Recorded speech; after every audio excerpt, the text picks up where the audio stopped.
Bonjour à toutes et à tous. Donc, voici une série d'électrostatique.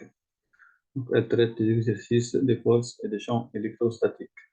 Donc, je vais vous corriger, par exemple, l'exercice numéro 2 et l'exercice numéro 5. Donc, voici, je vous laisse un peu de temps pour lire l'énoncé de l'exercice 2.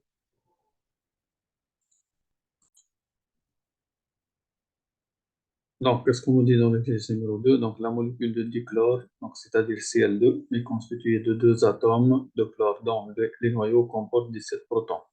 Donc, ces noyaux considérés comme ponctuels sont à une distance de D égale 0,198 nanomètres l'un de l'autre. Petit 1, on vous demande de calculer la valeur des forces d'interaction électrique entre les deux noyaux. Et petit 2, donner l'expression vectorielle et représenter les deux forces d'interaction avec une échelle à préciser. Donc, on va commencer par petit 1.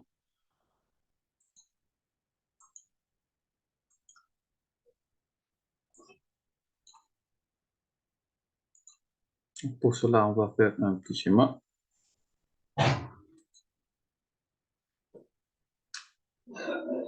Donc, voici je vais représenter les deux noyaux, N1 et N2. Donc, ici, on a le noyau que je vais appeler N1 et je vais tracer une droite qui va joindre, voilà. Et ici, je vais placer par exemple N2.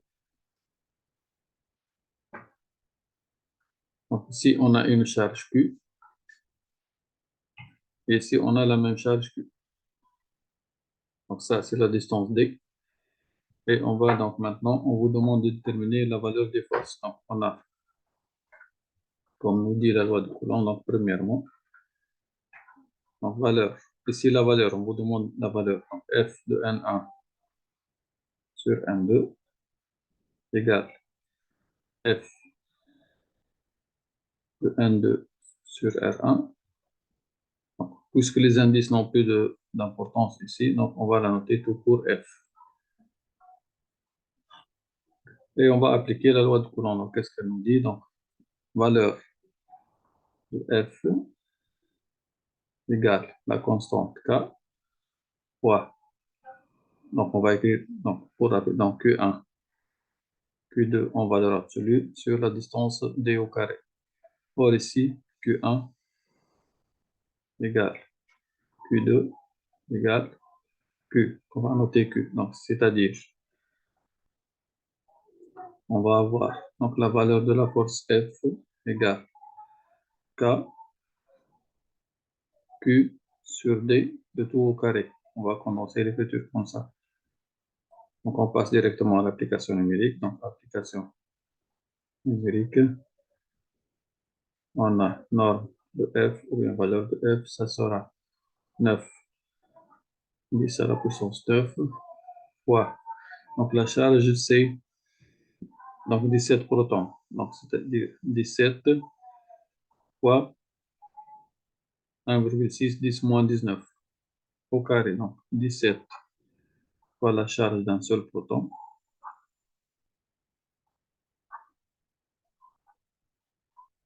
sur la distance au carré, c'est-à-dire 0,198 nanomètres, c'est-à-dire 10 moins 9, et le tout au carré. Donc, tout calcul fait, on va trouver à peu près, donc en arrondissant, donc 1,7 10 moins 6 newtons. Donc, c'est-à-dire, je vais utiliser donc le sous-multiple de Newton, c'est-à-dire 1,7 micro-newton. Donc, ça, c'est la première question. Donc, dans la deuxième question, on vous demande de représenter ces deux forces. Donc, bien évidemment, puisque les deux charges sont de même signe, donc les forces seront répulsives.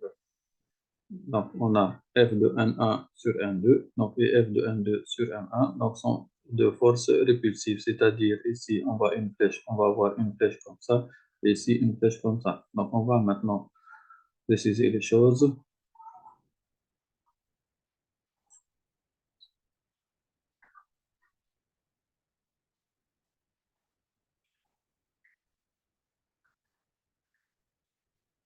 Pour cela, il nous faut définir un vecteur unitaire.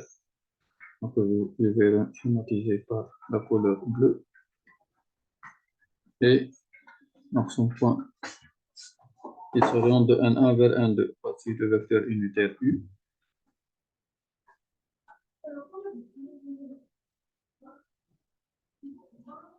Ça, c'est le vecteur unitaire U. Donc, tel que norme de U égale à 1, vecteur unitaire. Et l'échelle, donc, qu'est-ce que je vais prendre? On a la valeur de la force F. Donc, puisqu'on a, on a la valeur de la force F est égale à 1,7 micronewton.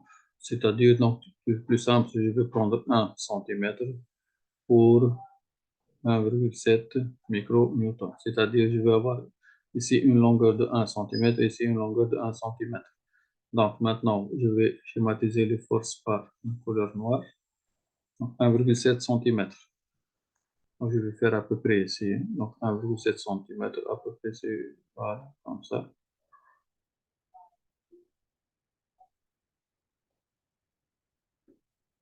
Et donc, la deuxième force, elle va être comme donc, la même longueur. Ici. Voilà.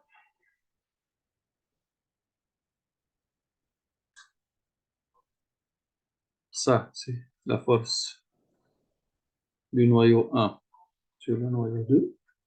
Et ça, c'est la force du noyau 2 sur le noyau 1.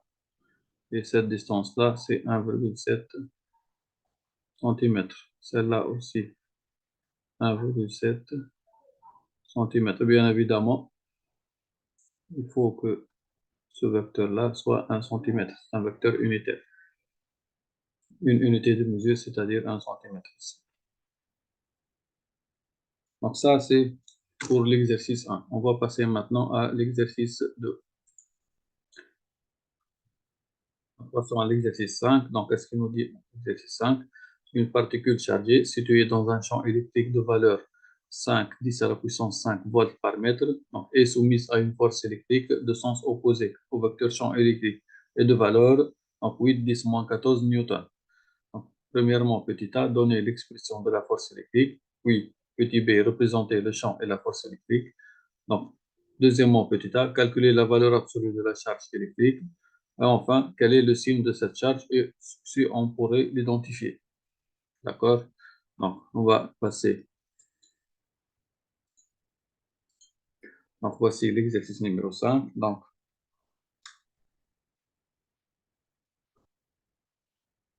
premièrement, donc l'expression de la force F. Ici, donc la charge Q, elle est placée en un point M de l'espace. Ici, on a placé une charge Q qu'on ne connaît pas.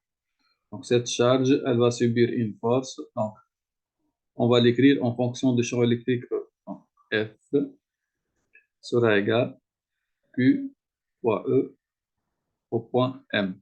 Donc, évitez d'écrire l'expression de Coulomb pour la force parce qu'ici, on vous donne le champ E et on veut que vous appliquiez cette formule-là.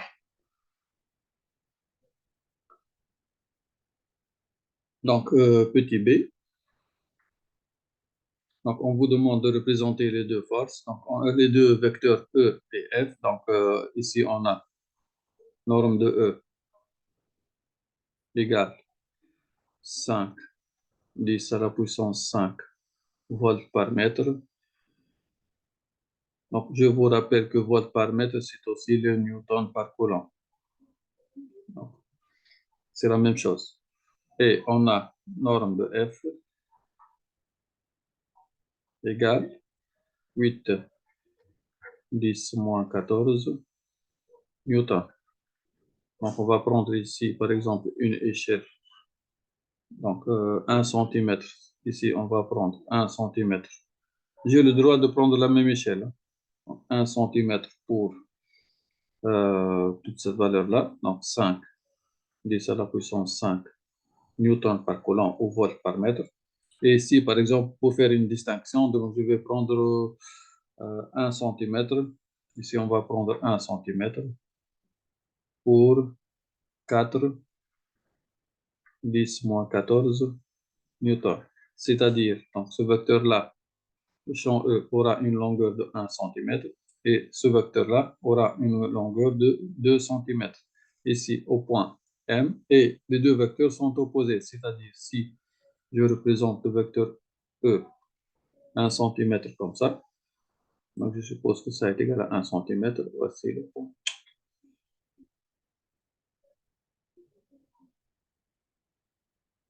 Donc ça, c'est le vecteur E au point M. Maintenant, F, ça sera 2 cm, mais dans l'autre sens, parce qu'ils sont opposés, les deux vecteurs. Donc voici, je vais tracer donc 2 cm à peu près comme ça, et je vais ramener, voici la force F.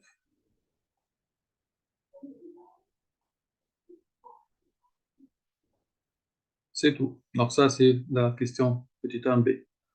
Donc maintenant, on va passer à la deuxième question. Donc deuxième question, petit a. Donc, on vous demande de quoi? De déterminer donc, la valeur absolue de la charge Q. Donc, on va appliquer la formule. Donc, notre de F, bien la valeur de F, ça sera valeur absolue de la charge fois E au point M. C'est très simple. Maintenant, c'est trivial. Voilà. Valeur absolue de Q égale norme de F sur norme de E. Donc, au point M. Donc, c'est-à-dire 8,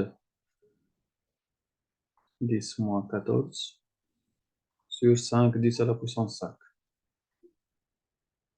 Donc, on va avoir donc, la charge donc, élémentaire. On va trouver 1,6, 10 moins 19. N'oubliez pas surtout l'unité coulomb. Donc, maintenant, déduire donc, le signe de la charge. Qu'est-ce qu'on va dire? On va dire que F égale Q fois E au point M. Et d'après l'énoncé, et on a F vecteur et E vecteur de sens opposé. Donc cela implique, ou bien signifie, que Q est négatif.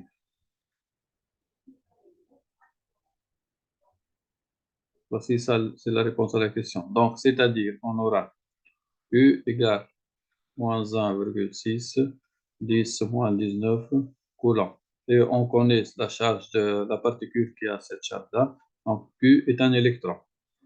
Q est un électron. Voilà pour cet exercice. Donc, j'espère que vous avez compris les deux exercices et merci.